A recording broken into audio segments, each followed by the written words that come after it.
Ketua Parti, Keningau mempunyai 20 minit. Okey, terima kasih. Keistimewaan yang diberikan kepada Ketua Parti. Silakan Keningau. Terima kasih Tuan Sri Speaker kerana memberikan saya peluang membahas Belanjawan 2025. Pertama sekali, saya ingin mengucapkan syabas dan tahniah kepada Yang Amat Berhormat Perdana Menteri merangkap Menteri Kewangan di atas pembentangan bajet Belanjawan 2025 yang terbesar, iaitu 421 bilion atau 27.2 bilion lebih tinggi berbanding dengan Belanjawan 2024. Saya juga ingin mengucapkan terima kasih kerana bajet pembangunan Sabah dan Sarawak naik 100 juta.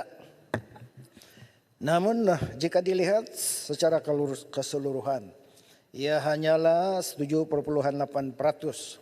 Dan jika dirangkumi dengan Sarawak, hanyalah 14% berbanding dengan Melaya yang mendapat 86%. Begitulah tren dari dulu sehinggalah sekarang. Dan begitulah juga sikap dan mentaliti Kuala Lumpur terhadap Sabah dan Sarawak di dalam Malaysia, yaitu Malaya sentrik, melihat Sabah dan Sarawak sebagai satu daripada 13, melihat bumi Sabah dan Sarawak sebagai bumi yang perlu dikuasai dan dieksploitasikan. Tiada yang berubah. Yang berubah hanyalah retorik dan slogan. Bolehkah pemimpin-pemimpin yang ada sekarang berubah pandangan dan asas-asas layanan terhadap Sabah dan Sarawak mengikut prinsip keadilan dan semangat perkongsian ataupun rakan kongsi? Saya amat bersetuju dengan ucapan Ahli Berhormat Puncak Borneo mengenai Malaysia. Malaysia ini untuk siapa? Cogan kata bilang bersekutu bertanpa mutu, tetapi semuanya Melaya sapu. Hasil Sabah disapu. Minyak Sabah dan Sarawak disapu. Duta-duta, jawatan duta-duta begitu juga disapu. Dan kursi-kursi parlimen pun tidak lama lagi akan disapu. Di Sabah bukan saja semua disapu. Apa yang Sabah berhak pun dinafikan, seperti subsidi elektrik tambahan untuk Sabah sebanyak 866 juta untuk 2024 ditolak oleh kerajaan di atas kekangan kewangan kerajaan. Kenapa? Bila untuk Sabah ada kekangan, tetapi untuk orang asing diutamakan. Adakah orang asing lebih penting daripada rakyat Malaysia walaupun di Sabah? Kenapa semua Malaya mesti sapu? Kenapa Sabah dan Sarawak mesti rugi? Adakah Sabah, Sarawak masih lagi bumi jajahan? Tidak fahamkah Kuala Lumpur yang Sabah, Sarawak mempunyai perasaan dan maruah? Bila Sabah, Sarawak menuntut hak mereka, tolonglah memahami perasaan kami. Jangan pula datang Sabah dan marah-marah kepada pemimpin kami hanya kerana bersuara menuntut hak kami. Jangan anggap kami masih lagi seperti dahulu dan lapuk. Selagi Sarawak dan Sabah dilayan seperti ini, Sabah dan Sarawak akan bangkit dan bersuara untuk menuntut.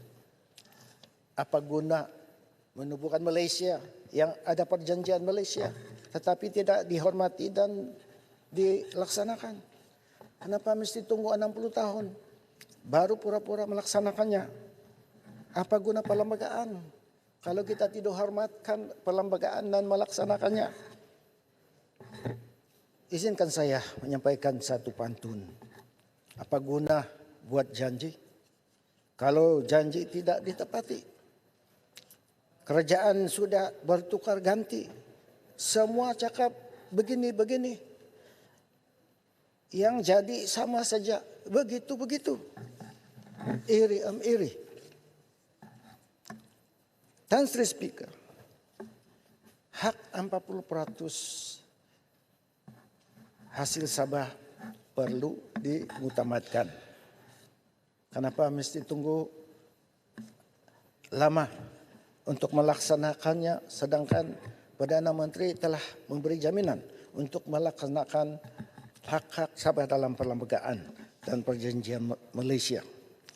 Adakah kerana kedudukan kewangan federal tidak mengizinkan? Alasan ini tidak boleh lagi kita terima, kerana 40% itu bukan duit dari federal, bukan duit daripada negeri-negeri yang lain, tetapi duit Sabah. Sabah dah bagi 60%. Itu kewajiban kami. 40% ini janganlah kamu sapu juga. Tolong kembalikan, bukan hanya bagi interim payment sebagai gula-gula untuk mengaburi mata pemimpin kami. Kalau betul susah untuk menyelesaikan perkara ini, saya mencadangkan agar peruntukan 6,7 bilion peruntukan pembangunan ini dibayar terus kepada kerajaan negeri sebagai sebahagian pembayaran 40% setiap tahun sehingga direview kemudian. Ini saya percaya tidak akan mengganggukan kedudukan kewangan federal kerana ini sudah masuk di dalam bajet 2025. Dan Sri Speaker, penubuhan Malaysia sebenarnya adalah keputusan di antara British dan Malaya. Sabah dan Sarawak bersetuju secara prinsip dengan syarat bahawa hak-hak dan kepentingan mereka ini dilindungi mengikut Peringgan 6 dan 7 dalam laporan IJC. Satu daripada perlindungan ini adalah agihan kerusi parlimen yang memberi veto power kepada Sabah, Sarawak dan Singapura ketika itu, di mana kerusi parlimen Malaya mesti kurang daripada 2/3 atau 66%. Sebab itu, kerusi Sabah dan Sarawak dan Singapura berjumlah 35%. Bila Singapura keluar, kerusi Singapura sepatutnya diagihkan di antara Sabah dan Sarawak untuk mengakalkan nisbah 65-35. Tetapi kini nisbah ini sudah berubah sehinggalah 75 kerusi parlimen berada di Malaya dan hanya 25% di Sabah dan Sarawak. Dan ini telah menjejaskan perlindungan perlembagaan dan hak-hak Sabah dan Sarawak di dalam Malaysia. Bukan itu saja, bila mana parti-parti Malaya masuk bertanding di Sabah dan Sarawak, perlindungan ini lebih lagi terjejas. Kerana bila mana mereka memenangi kerusi, akan bertambahlah jumlah kerusi di Malaya dan mengurangkan kedudukan kerusi di Sabah dan Sarawak di Malaysia. Oleh sebab itu, Sabah dan Sarawak menuntut 35% kursi parlimen dikembalikan dan parti-parti daripada Semenanjung tidak digalakkan bertanding di Sabah dan Sarawak disebabkan apa yang saya katakan tadi untuk mengembalikan kedudukan nisbah kursi parlimen di Malaysia. Dan Speaker, walau apapun saya katakan, kami di Sabah dan Sarawak masih menaruh harapan yang besar kepada Yang Amat Berhormat Perdana Menteri dan juga Kerajaan Madani agar mendengar keluhan kami dan membuat perubahan. Inilah masa dan peluang. Kerajaan Perpaduan Madani menunjukkan dan membuktikan bahawa kerajaan ini berbeza dengan kerajaan-kerajaan yang lalu. Kerajaan ini lebih adil dan lebih progresif. Lihatlah Sabah atau Sarawak sebagai rakan kongsi. Satu daripada tiga. Biarlah Malaysia ini berfungsi sebagai konfederasi. Seperti mana konsep asal Malaysia ditubuhkan. Sabah dan Sarawak masih mundur dan mempunyai banyak potensi ekonomi yang perlu dibangun dan memerlukan perhatian dan sokongan daripada kerajaan pusat untuk kebaikan Malaysia. Sabah dan Sarawak mempunyai kawasan yang luas untuk dibangunkan dan memerlukan lebih perhatian dan juga lebih peruntukan untuk membangunkan kawasan-kawasan yang luas ini. Janganlah semua Malaya mau atau menafikan apa yang Sabah dan Sarawak berhak. Harap sebagai contoh dapat diatur pembayaran 866 juta subsidi elektrik kepada Sabah kerana yang akan menjadi mangsa adalah rakyat dan pengguna, bukan ESB. Walau macam mana pun, Tan Sri Speaker, tahniah kepada kerajaan Madani dan Yang Amat Berhormat yang sudah memulakan langkah-langkah positif terhadap pelaksanaan hak-hak Sabah Sarawak dalam perlembagaan dan MA 63. Tapi jangan tunggu 60 tahun lagi. Sabah sudah kehilangan sabar.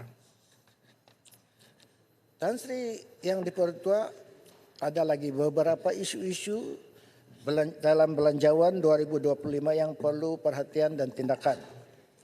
Sebagai contoh, tiket dan penerbangan. Baru-baru ini penerbangan Kuala Lumpur ke Kinabalu dan ulang-alik telah dikurangkan secara mengejut. Ini mengakibatkan harga tiket melambung tinggi sehinggalah melebihi RM1,000 satu halah yang biasanya hanya RM300, walaupun Pakatan Rakyat telah berjanji harga tiket akan menjadi hanya RM199.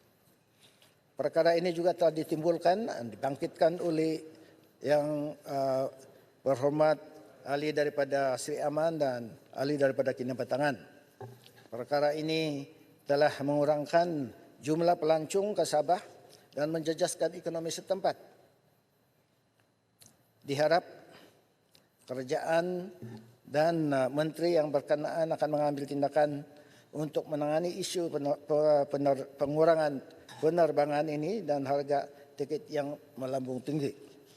Untuk membantu menyelesaikan masalah ini, saya mencadangkan agar kerajaan menstruktur semula Civil Aviation Authority dan memberi peranan kepada kerajaan Sabah dan Sarawak dalam Civil Aviation Authority. Dalam penstrukturan semula ini, saya cadangkan agar mengadakan 3 sub-regional authority, yaitu di Semenanjung, di Sabah dan Sarawak. Saya difahamkan ini juga merupakan keadaan dengan General Civil Aviation Authority di United Arab Emirates dengan sub-regional authority untuk Dubai, Abu Dhabi dan Sharjah. Tan Sri yang dipertua, untuk meningkatkan ekonomi negara, saya mencadangkan kerajaan mempertimbangkan pembangunan sektor-sektor ekonomi yang boleh mendatangkan hasil kepada negara. Sebagai contoh, baru-baru ini Yang Amat Berhormat Perdana Menteri telah melancarkan inisiatif inisiatif kerajaan Sabah memperkenalkan ekonomi biru atau blue economy. Saya mencadangkan agar kerajaan meneliti inisiatif ekonomi biru ini dan membantu kerajaan menjayakan inisiatif tersebut sambil mencungkil hasil-hasil baru. Tan Sri yang dipertua, untuk membantu meningkatkan ekonomi dan hasil negara, kerajaan harus mempertingkatkan peranan dan ekonomi Sabah. Antaranya, saya cadangkan pertama, sektor minyak dan gas untuk Sabah, bukan hanya di bawah Petronas. Yang kedua, membantu inisiatif ekonomi biru yang dilancarkan oleh Kerajaan Sabah. Yang ketiga, membenarkan Kerajaan Sabah meneruskan dengan usaha green economy seperti carbon capture, utilization dan storage, dan perdagangan carbon credit. Keempat, menjadikan Sabah sebagai hub tourist shopping heaven bersama taman-taman tema pelancongan ataupun tourism theme parks dengan kasino sampingan yang menarik pelancongan sekeluarga dari seluruh dunia.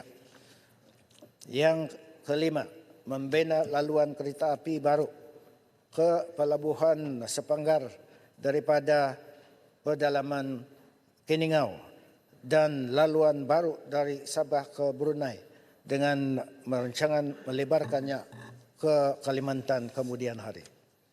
Tan Sri Speaker, saya juga ingin bertanya tentang beberapa projek sakit di kawasan saya.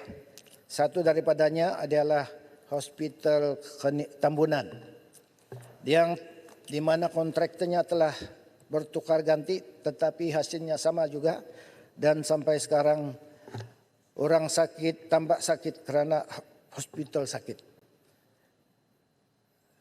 Saya juga minta perhatian daripada kerajaan untuk mengkaji semula pelaksanaan minimum wage kepada semua swasta termasuk juga pembayaran EPF.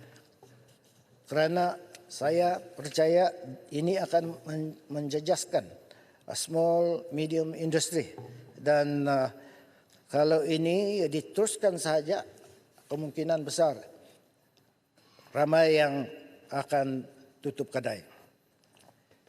Tan Sri Speaker, sebagai mengakhirkan ucapan sini saya yakin cadangan-cadangan tambahan tersebut boleh membantu kerajaan untuk menjanah lebih banyak lagi hasil negara. Maka dengan itu, Keningau mohon menyokong. Baik, terima kasih Keningau.